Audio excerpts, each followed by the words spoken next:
An unreliable narrator in real life can be a problem. But if we meet one in a book, that's a different story. Fiction and arguably nonfiction are filled with unreliable narrators and anti-heroes who play with our trust and mislead us in all kinds of interesting ways. Our columnist, the writer Christine Estima, likes the challenge of an unreliable narrator. Christine spoke with contributor Christa Couture about 3 books that feature protagonists that can't be trusted. Hi, Christine. Welcome back. Hi, Christa. Thanks for having me. First off, give me a thumbnail sketch of the characteristics of an unreliable narrator. An unreliable narrator in a book is a really fascinating kind of way to introduce us to our protagonist, because what we find with an unreliable narrator is that they are very much situated in their own bias. And because they're our protagonist, we as the reader initially align ourselves with them. But as the story starts to move through, you start to, as the reader, question things that perhaps the protagonist isn't. And for me, that's an incredibly nuanced and unique way of telling a story, because I think traditionally readers are accustomed to identifying with their protagonist. And as the story goes on and the reader starts to question things and the reader's like, this doesn't seem right, that to me is a fascinating way of revealing character and then also taking a story and the reader 3 times around the dance floor. Yes. Well, why would a writer want to use an unreliable narrator? Is this something you're drawn to in your work? I think I'm drawn to it mostly because I think that I specifically as a reader, but also as an author, am not really interested in writing protagonists that have the same ethics and morals that I do. It's much more interesting to me to write characters that are flawed, that are complicated, that are making mistakes, and that in some ways are trying to learn from the mistakes and almost do, but not quite. And to me, I think that it makes for a much more interesting read, and it keeps the reader on their toes. Okay, so let's go to the first book that you want to talk about today. What is it? The book is called Berlin by Bea Seton. This is a really interesting book that just came out. It's within the last year. And the book follows one character. Her name is Daphne, and she's British, and she's just moved to Berlin. And we learn that she's just kind of come out of a messy breakup in the UK.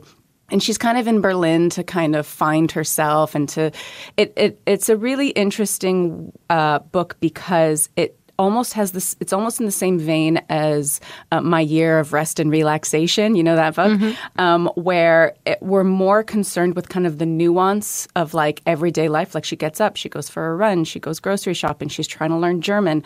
But in the beginning of the book, someone breaks one of her windows. And it's a very traumatizing experience. And as the book goes on, more strange things like that start to happen to her. And we, because it's told through her eyes, are like, oh, she's being targeted. She's this lone woman in gritty Berlin and bad things are happening. But all of the characters that she encounters seem to be really concerned more for her emotional health and well-being. And we start to kind of question as the book goes on, are these terrible things happening to her? And that's what makes the book really a page-turner, even though it seems mostly concerned with the nuance of day-to-day life in Berlin. It's a really fascinating character study about someone who might be broken on the inside and is acting out externally. And at what point do you start to worry that your heroine, Daphne, isn't quite as solid as you first thought? I think it's when throughout the book, her windows keep breaking. Okay. And she moves. Wow. She moves from apartment to apartment, neighborhood to neighborhood, and the windows keep breaking. And she joins a running club in Berlin, and the men in the running club are kind of like, here, let me buy you a meal. And she's like, no, I'm okay. You need to eat. And there's something about that where everybody that she kind of encounters seems to be like, Daphne, are you okay? And because it's told from her point of view, we're very much like, why are they not listening to her? She's Maybe she's not okay. Maybe she's not okay. It's so interesting. Yeah, it's a really fascinating read. Yeah. I find that fascinating because I wonder at the times in my life, maybe I've been post-breakup and have gone to another city. That's happened. Haven't we all done that? I know, this is very lifelike. As one does. And that you are maybe like, and I haven't read the book, but you're like, I'm fine, everything's fine. And then actually, maybe you're just kind of just keeping it together. Yeah, and I think that even though the narrator is unreliable, that's what makes the book relatable, is I think that I can't think of, like, several times in my life, I've gone through a break and I'm like, where's my passport? Get me the passport. Where is Air Canada? I'm getting out of here, you know? So that's what I think draws the reader in, and then it kind of throws them for a loop-de-loop. Ooh, sounds good. Okay, what's the next book on your list? Okay, so the next book is Yellowface by R.F. Kuang. This is an incredible read. I blew through it in a day and a half. I could not put it down. This book follows our protagonist is named Juniper, and she's an author, and she's dissatisfied with her author career. And in the very first chapter, we meet her best friend Athena, who is a very accomplished author, but Athena dies in the first chapter. And so Juniper steals her unpublished manuscript, passes it off as her own, and it becomes an international bestseller. This book asks a lot of interesting questions about cultural appropriation, authorship, authenticity, and also is a searing critique of the publishing industry at large. So it's fascinating for anybody who's in the publishing industry, who's on the outside looking in, who wants to be an author, but also just about, I think a lot of times in novels, what we've seen is white authors writing about ethnicities and cultures that they are not a part of. Mm-hmm. And this is a really searing critique of that, but also it's fascinating that Juniper is a white protagonist and R.F. Kuang is an ethnic minority. And I think that is really like, wow, it even like turns it on its head that way. But what makes the protagonist unreliable is that, again, it's told from her point of view. So she goes off kind of like on why she is justified in doing this. She rationalizes it to herself. Mm-hmm. And because we're hearing it from her point of view, a part of us is like, God, this woman is terrible, but I sympathize with her. Right. And I think that because we sympathize with such a terrible narrator, it, for us as a reader, is quite disturbing. And it also makes us question things that aren't even happening on the page. Like, why am I identifying with her? And I think what's also really interesting is that almost every character we meet in Yellowface, whether it's the protagonist or not, is absolutely terrible.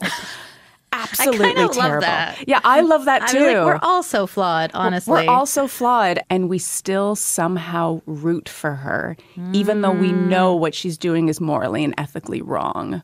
And also kind of at large, it speaks to the issue of cultural appropriation and authenticity and who tells these stories and who is allowed to tell these stories and who shouldn't be telling these stories. It really gets in your brain. That's why I couldn't put it down. Like, I was like, I have to read the next chapter. I can't stop right now. I can't stop for a coffee. I can't stop for a meal. What's going to happen? Exactly. Like, you're going to die when you read it. It's fantastic. I can't wait. Yeah. Okay, the last book you want to talk about today. The last book is Study for Obedience by Sarah Bernstein, which just won the Giller in the latter part of 2023. I can see why this has shooketh so many people as they read it. This is a fascinating read. So we have a protagonist whose name we don't know. And she moves country to be with her brother who's going through a divorce. But we don't know the name of the country either. And the book is written and told from an incredibly interior place. It is almost her stream of thought. There's almost no dialogue in the book whatsoever. So it is told from a very biased point of view. We never get, not never, but very rarely get any sort of exteriority, what someone else is thinking or feeling or where they're coming from. And our narrator tells us that as soon as she moves to this nondescript country, that she doesn't speak the language and nobody likes her. And she keeps kind of telling these anecdotes about townspeople who are cold to her, and she suspects that it's because she doesn't speak the language or she doesn't know how things work. But she's also kind of, as she's relating the story to us, is admitting that, she's giving them grace. She's like, oh, they just don't know me. They just don't know me. Like, I've gone through this whole thing in my life and I'm really trying, but they don't know me. But all these strange things start happening in the town once she arrives that she tells us, oh, it's just a coincidence. I had nothing to do with this. But the townspeople suspect her of all these strange incidents. And as the book goes on, the reader starts to really question, like, what is she doing?